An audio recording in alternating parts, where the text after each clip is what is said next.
causing the country lack of freedom. Black people had to stay specific places at specific times. Source essayhistory.org.za. In 1994, between 26th to 29th of April, the nation had the first democratic vote, leading to Nelson Mandela becoming the first black president of the country. Source nelsonmandela.org. If you can just compare the difference between before 1994 and after 1994, you'll find out that indeed our freedom is free enough as well as the human rights. To conclude, so Madam Speaker, Madam Chairperson, fellow debaters, and the rest of the audience, I hereby conclude based on the evidence and sources I've provided. Not only do we have unlimited access to certain opportunities, but also our freedom is free enough that the nation itself complies with it. With love and care, the High School.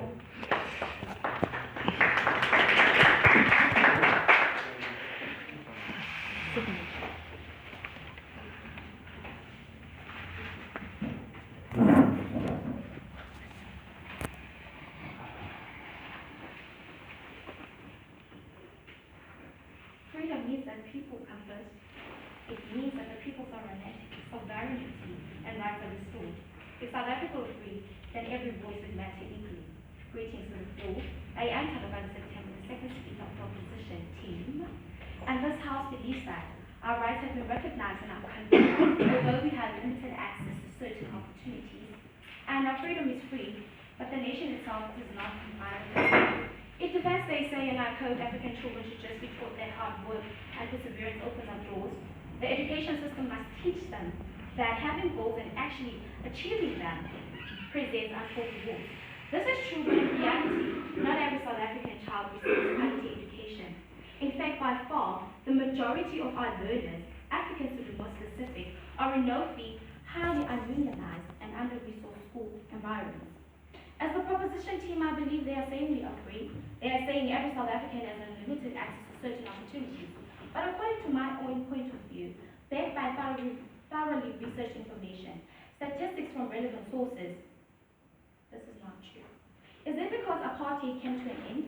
Is it because we now have a constitution that is meant to protect our rights and of which is failing us somehow? If I may conclude on their behalf, they're actually saying that South Africans are free, but the freedom of Africans compared to that of the whites is different, which baffles me because if we really are free, then it would mean we are equal. And if this is not the case, what are they saying actually? You say something about the statistics, and you did not mention any sort of way what the statistics is about. It seems to me you're just making a statement with no information in it. It's blank. Okay, if I may answer, thank you for the question, sir. As I proceed with my speech, I will be mentioning my sources. Thank you.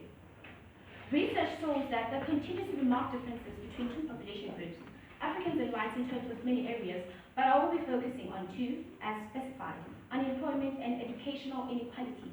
The black population makes up 75% of the population, the whites making up 11%, and Asians altogether with Indians making up 3%. It is evident that the largest population group is that of the blacks, with the largest ethnic group of the Zulu, followed by the Xhosa.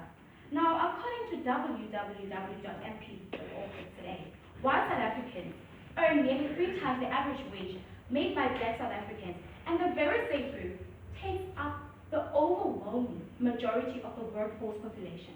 Now, this widening and intergenerational gap disproportionately is affecting black South Africans.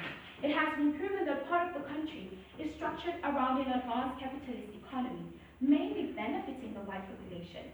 It has also been highlighted that the unemployment is higher amongst blacks as compared to the white population from 2011 up until 2019.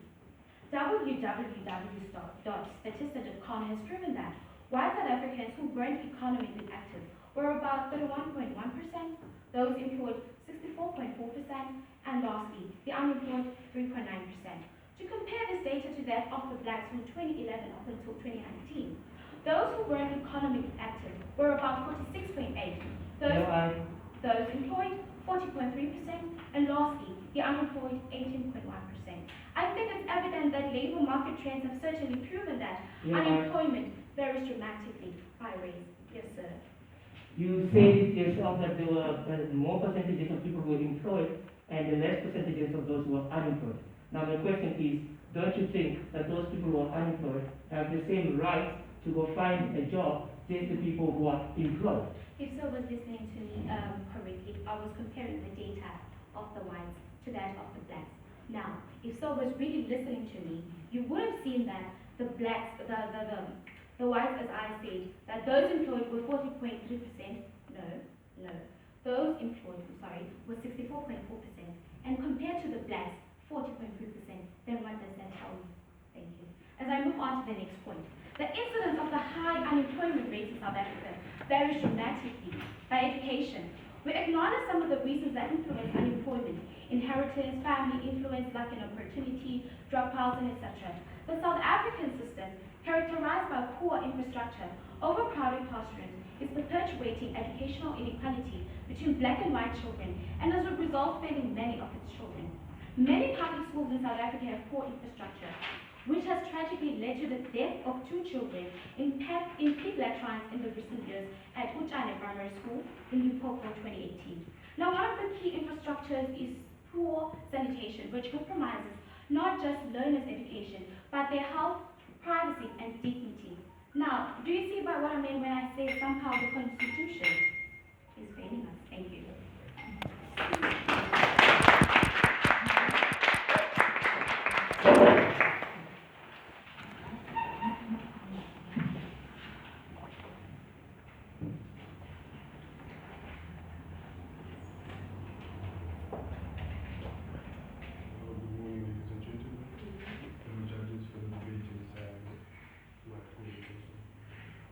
Firstly, the topic that you've been giving is that our rights are recognized in our country, and until to a point where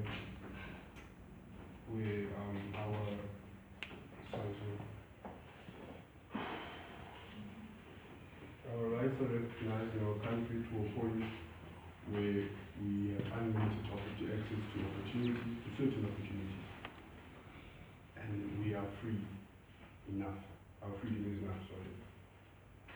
Firstly, I would like to put out there that my team, the proposing team, is not true. The first speaker of the opposing team came up with a lot of points trying to define freedom in their case. He said things like freedom is people not being shot by police, freedom is people being able to do what they want. Freedom is one person being able to think and act as they please. Well, I would just like to correct that statement by you saying freedom, as you said, you just how it is, the white is the state of a person being able to think, act, and as they want. Therefore, don't you think that if that is the case, your freedom should not infringe the others? Because we speak about rights. You cannot tell me that if you are in the hall and you are not willing to cooperate, what are the consequences that follow from the police?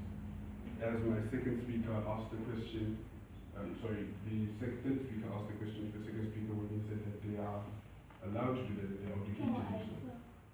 Okay. Remember the point whereby that guy is a kid, actually, a disabled kid, Nathan, was walking on the street. Then the police shoot him. So, where was his right to live when the police shoot him? Because, according to my knowledge, that boy did nothing to the police, but the police were able to shoot him. Okay, so, there was no, that day, I know what you're talking about, that day there was no protest, and the child was walking. That was a thing of a crooked cop, a cop that did not know what they are doing, but that was sorted out and dealt with legally.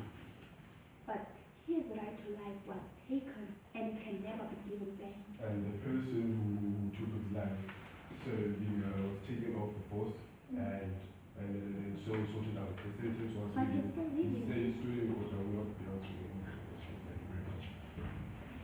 The second speaker brought up a lot of facts, which I find actually is kind of cliche, because it's always when the topic of freedom comes up, we always tend to run to black and white. Yes, we come from an apartheid era, and it was really tough those times. And going back to the point where you said the job opportunity, economy, employment was really big between black and white. The reason why I believe that white people have more opportunities now than black people. It's only because times were different then. Because our people were suppressed or were oppressed and they did not have the job opportunities then, why do you think they'll have them now? They didn't have jobs then, they will not be able to get them now. You also mentioned things about fees, school fees, and for education. We have to keep in mind, when we come to education, we have to keep in mind that our country is a developing country.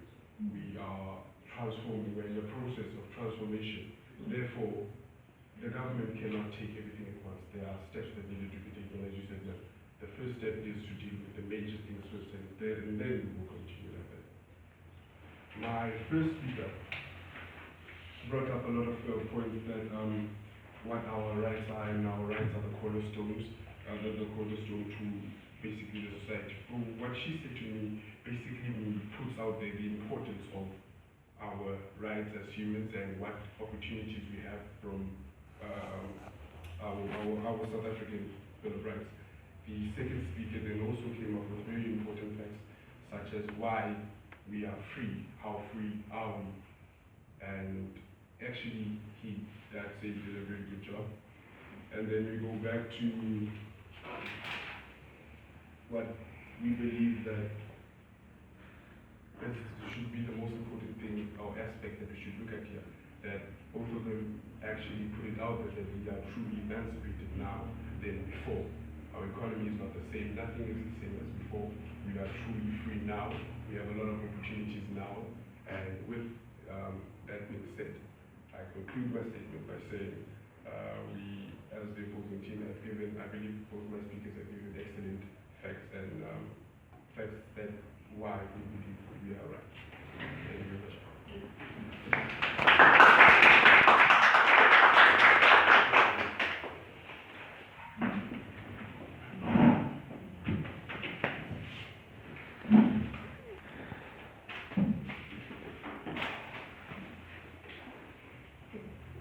The worst form of inequality is the desire to make free and equality salutations to all. I go by the name of Monwabisi, the third speaker of the opposition.